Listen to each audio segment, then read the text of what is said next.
Manchuria tahun 1936, di balik kabut dingin wilayah ini, Kekaisaran Jepang membangun fasilitas yang tidak tercatat dalam peta resmi. Kompleks seluas 6 km persegi ini diberi kode Unit 731, sebuah nama yang sengaja dibuat biasa untuk menyembunyikan keganasannya. Di bawah komando Letnan Jenderal Shiro Ishii, seorang dokter lulusan Universitas Kekaisaran Kyoto, fasilitas ini secara resmi diklaim sebagai pusat penelitian penyakit dan sanitasi air. Namun kenyataannya ini adalah pabrik kematian yang mengubah manusia menjadi kelinci percobaan. Unit 731 dibagi menjadi 8 divisi rahasia. Sebagai contoh, divisi 1 khusus meneliti wabah pes, kolera dan antraks pada manusia hidup. Divisi 2 mengembangkan senjata biologis. Sementara divisi 3 bertanggung jawab atas produksi massal bakteri patogen. Korban mereka, terutama tahanan perang Cina, Korea, dan Rusia, disebut Maruta dalam bahasa Jepang, dan artinya itu adalah kayu bakar. Ini adalah kode internal mereka. Menurut catatan intelijen Amerika Serikat tahun 1947, setidaknya ada 3.000 nama tercatat sebagai korban eksperimen. Meski angka sebenarnya diduga mencapai 20.000 jiwa. Yang membedakan antara Unit 731 dari eksperimen Nazi adalah skalanya yang terindustrialisasi. Mereka memiliki sistem produksi bakteri, uji coba lapangan, dan dokumentasi ilmiah yang sangat metodologis. Di balik tembok tebal laboratorium Unit 731, ribuan manusia mengalami nasib yang lebih buruk dari kematian. Mereka menjadi subjek dalam eksperimen yang dirancang untuk menguji batas ketahanan fisik manusia. Teknik viviseksi, pembedahan tanpa anestesi, dilakukan rutin untuk mempelajari efek dari penyakit pada organ dalam manusia. Dokter-dokter Jepang dengan teliti mencatat reaksi korban saat organ vital mereka diangkat satu persatu. Sebuah laporan rahasia menyebutkan beberapa korban tetap sadar hingga jantungnya berhenti. Dalam eksperimen pembekuan, anggota badan tahanan sengaja dibiarkan membeku di suhu minus 30 derajat Celcius, lalu dicairkan dengan air mendidih.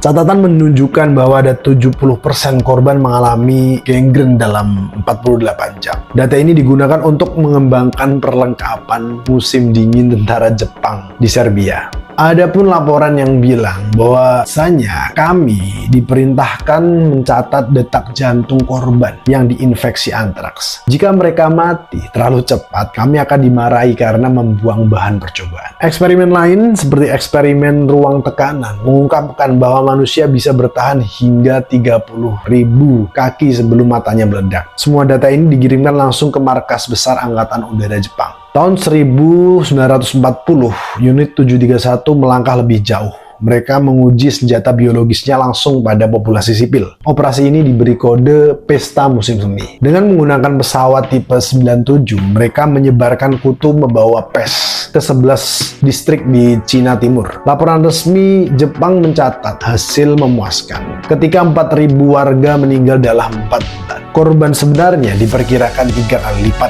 dari jumlah laporan itu. Bom buatan Shiro Ishii terbuat dari keramik tipis yang pecah di udara, menyebarkan kutu tanpa merusak mereka. Desain ini begitu efektif hingga menjadi prototipe senjata biologis modern. Di akhir perang, Jepang merencanakan serangan biologis ke California menggunakan kapal selam. Rencana ini dibatalkan setelah Hiroshima dan Nagasaki. Yang mengejutkan, antraks buatan Unit 731 lebih mematikan 40% dibanding versi alaminya. Mereka berhasil menciptakan senjata biologis generasi pertama yang efektif. Ketika tentara Soviet mendekati Hebron, Jepang menghancurkan bukti. Tapi penghancuran ini tidak sempurna dan memicu salah satu konspirasi terbesar Perang Dingin. Jenderal Douglas MacArthur secara rahasia menawarkan kekebalan hukum kepada 59 staf Unit 731. Termasuk Shiro Ishii. Sebagai gantinya, Amerika Serikat mendapatkan 10.000 halaman data eksperimen manusia. Data ini bernilai $250, setara dengan $3 juta hari ini. Beberapa mantan peneliti Unit 731 bahkan dipekerjakan di Front Detrick, markas penelitian senjata biologis Amerika Serikat. Yang mengejutkan, tidak satupun personel Unit 731 yang dihadiri. Uni Soviet yang mengetahui hal ini kemudian menggunakan informasi ini sebagai senjata propaganda melawan Amerika Serikat. Dokumen yang baru diklasifikasikan tahun 2014 membuktikan bahwa pemerintah Amerika Serikat sengaja menutupi kejahatan Unit 731 untuk mengalahkan Uni Soviet dalam perlombaan senjata biologis. 72 tahun setelah perang berakhir, bekas lokasi Unit 731 kini menjadi museum dan peringatan. Tapi pertanyaan besarnya tetap, mengapa dunia begitu cepat melupakan salah satu kekejaman terbesar abad 20? Shiroishi meninggal tahun 1959 sebagai warga sipil biasa. Keluarganya bahkan menerima pensiunan militer penuh.